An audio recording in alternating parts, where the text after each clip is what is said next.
Belajar, mari kita berdoa menurut agama dan percaya kita masing-masing. Berdoa dimulai.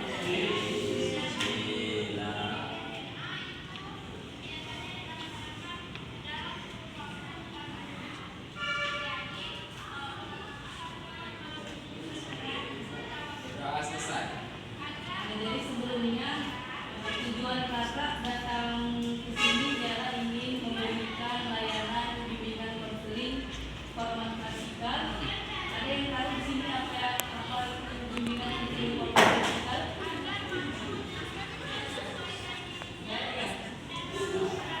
Ya kan?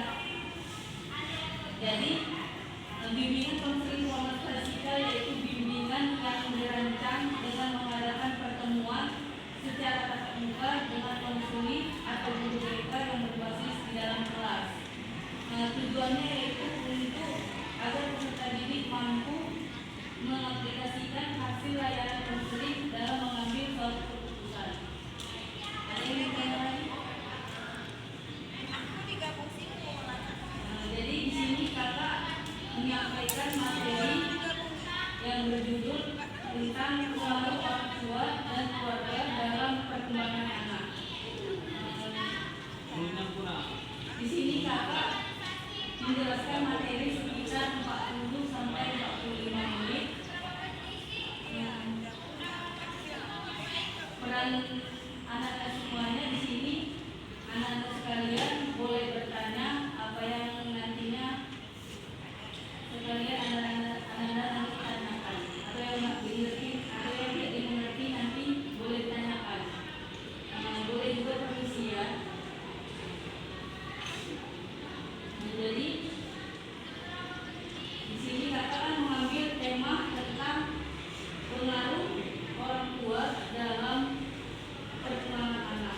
Jadi di sini ada nggak yang tahu apa itu pengertian pola asuh orang tua? Yang tahu boleh mengatakan ya.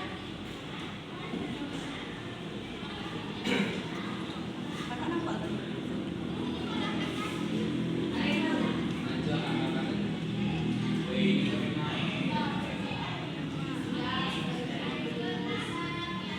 Jadi kalau ada yang tahu di sini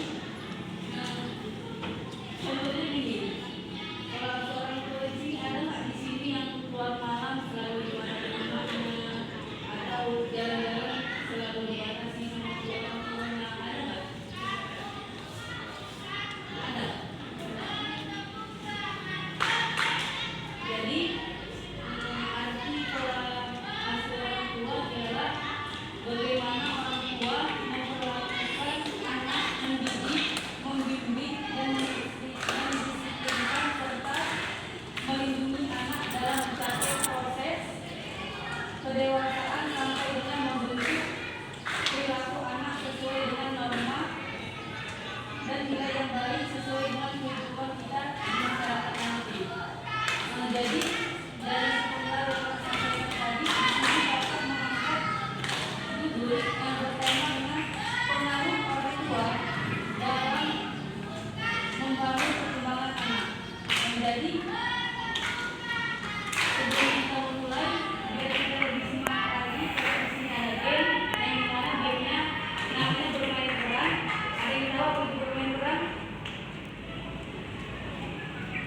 Ada. Jadi gini, bermain peran itu ketika nanti bilang buat sini sebagai serigala, nanti ada kan nanti ada ceritakan kayak video cerita ini kayak berburu binatang. Nanti dia berjumpa serigala, nanti ada bagian sini ini bermain peran Kekman serigala di suara serigala. Bisa? Tahu? Oh, teman sebelah sini, diskusinya rame nih. Serigala ya, perannya sebagai serigala. Di sini serigala. Di sini sebagai monyet. Ingat ya perannya masing-masing kali empat ke belakang sebagai monyet, ini empat ke belakang sebagai serigala.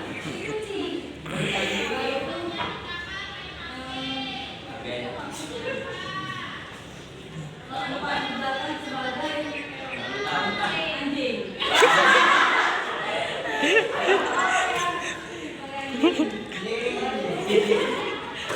tidak ke belakang sebagai kambing. Ingat kan aturan masing-masing. Ini suaranya ada ya, mendengar suaranya. Suaranya. Ingat ya, ini apa deh? Oh, kambing. Ini asma. Asma. Ini sebenarnya sebagai apa? Ini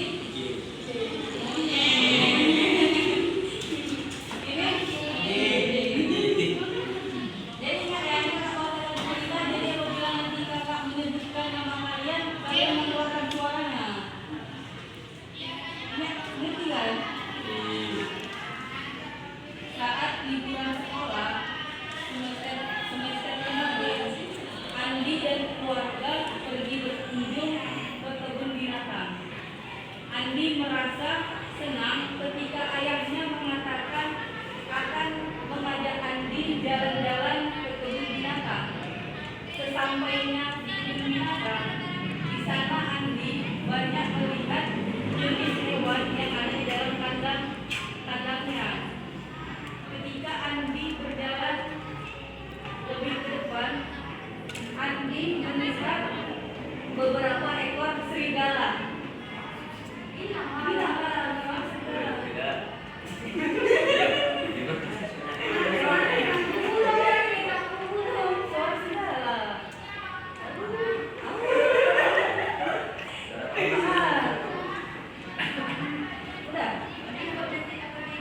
Andi melihat beberapa ekor serigala.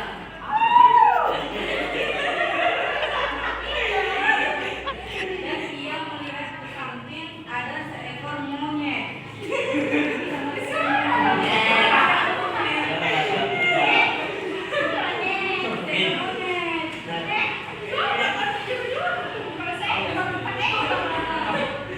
Seekor monyet yang sedang memakan pisang. Dan saat ingin membeli makanan, ia melihat beberapa anjing. Dan dia juga melihat kambing. Dan akhirnya Andi senang karena melihat banyak-banyak binatang. Kakak ulangi ya, yang semangat. Iya, sekali lagi ya. Semangat kalian sebagai depannya. Iya. Semangat kalian. Sekali lagi ya. Saat liburan sekolah semester kemarin, Andi dan keluarga pergi berkunjung ke kebun binatang. Andi merasa senang ketika ayahnya mengatakan akan mengajak Andi jalan-jalan ke kebun binatang. Sesampainya di kebun binatang, di sana Andi banyak melihat banyak jenis hewan yang ada di dalam kandang. Ketika Andi melihat ke kiri, dia melihat beberapa ekor serigala.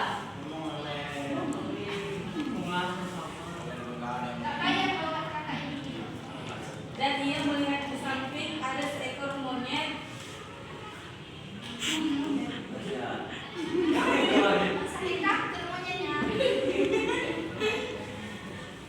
Yang sedang memakan pisang. Saat ia ingin memberi makanan, ia melihat beberapa anjing.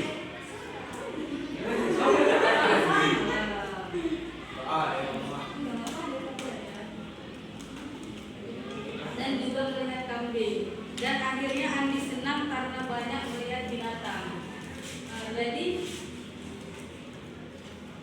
setelah kita melakukan game, adik-adik semua sudah siap untuk mendengarkan materi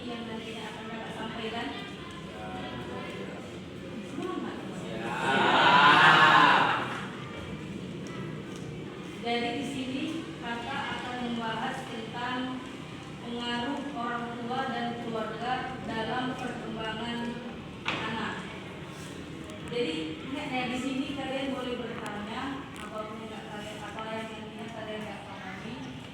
Kalian juga boleh kondisi pengaruh orang tua dalam pandangan keluarga. Yang pertama adalah pengaruh orang tua. Harapan dan ekspektasi yang ditempatkan oleh orang tua dapat membentuk pandangan diri seseorang. Misalnya ketika orang tua memberikan pujian dan dorongan terhadap prestasi anak, anak tersebut cenderung memiliki pandangan diri yang lebih positif. Ada yang tahu sini contohnya seperti apa? Kalian kelas berapa? Orang tua kan pernah nggak kayak menurunkan orang misalnya jadi ini ya, jadi ini? Pernah? Pernah? Nah, Jadi harapan dan ekspektasi yang tinggi dari orang tua juga dapat menjadi prediktor dan perilaku dan pencapaian anak. Jika anak merasa bahwa orang tua memiliki ekspektasi yang tinggi terhadapnya, ia mungkin akan berusaha lebih keras untuk memenuhi harapan tersebut. Yang kedua ada motivasi. Motivasi eksternal yaitu harapan dan ekspektasi orang tua dapat menjadi faktor eksternal yang mempengaruhi motivasi individu. Anak mungkin merasa terdorong untuk mencapai tujuan tertentu untuk memenuhi harapan orang tua. Yang kedua ada motivasi internal. Di sisi lain, harapan dan ekspektasi yang terlalu tinggi dari orang tua juga dapat menyebabkan tekanan yang berlebihan yang pada gilirannya dapat mengurangi motivasi internal anak karena merasa tidak mampu mencapai standar yang ditetapkan. Yang ketiga ada pilihan karir. Pengaruh persepsi orang tua. Harapan orang tua terhadap pemilihan karir anak, mereka dapat mempengaruhi keputusan anak. Anak mungkin cenderung memilih karir dianggap lebih prestisius atau lebih stabil secara finansial, bahkan jika itu bukan minat atau bakat mereka. Yang kedua ada penyesuaian dengan ekspektasi orang tua. Beberapa individu mungkin merasa terikat untuk memilih jalur karir yang sesuai dengan ekspektasi orang tua mereka, bahkan jika itu tidak sesuai dengan minat atau tujuan mereka. Yang keempat ada pilihan pendidikan. Harapan dan ekspektasi orang tua juga dapat mempengaruhi orientasi pendidikan anak. Mereka mungkin mendorong anak mereka untuk mengejar pendidikan tinggi atau program akademis tertentu agar bisa mencapai kesuksesan yang diharapkan. Pilihan jurusan dan institusi, anak-anak mungkin merasa terdorong untuk memilih jurusan atau institusi pendidikan tertentu sesuai dengan harapan orang tua, meskipun itu tidak selalu jalan dengan minat atau keinginan mereka sendiri. Yang terakhir ada gaya hidup. Harapan dan ekspektasi orang tua juga dapat mempengaruhi gaya hidup seseorang. Anak mungkin merasa terdorong untuk mencapai standar hidup tertentu yang ditetapkan oleh orang tua mereka, baik itu terikat dengan pekerjaan, tempat tinggal, atau kebiasaan komunikasi. Toleransi terhadap resiko yaitu harapan orang tua terhadap keberhasilan finansial atau keamanan dapat mempengaruhi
Gimana perasaan adik-adik setelah melakukan bimbingan konseling formal klasikal? Senang. Wah, gimana perasaannya? Jauh dan tidak ketemu lah. Kalian di mana? Kemarin sama ya, kemarin.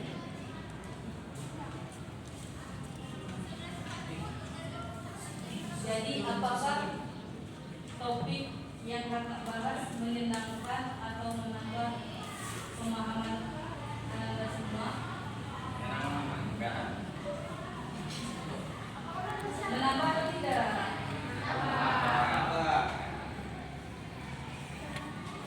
Apakah penyampaian materi yang kakak sampaikan terlalu cepat atau terlalu lama atau udah pas? Jadi apakah kegiatan ini bermanfaat? Coba sebutkan manfaatnya, Beri. Manfaatnya. Diri. Apa? Ini dosen kakaknya yang tengok cuman. Nggak di mana-mana. Enggak lah.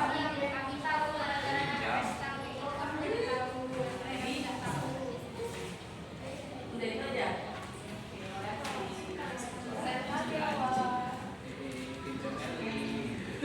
Jadi karena itu saja yang Bapak sampaikan, kurang dan lebihnya kakak mohon maaf apabila ada kata-kata yang salah. Mohon untuk dimaafkan. Kurang dan lebihnya kakak mohon maaf. Akhirul kalam, billahi taufiq wal hidayah. Wassalamualaikum warahmatullahi wabarakatuh.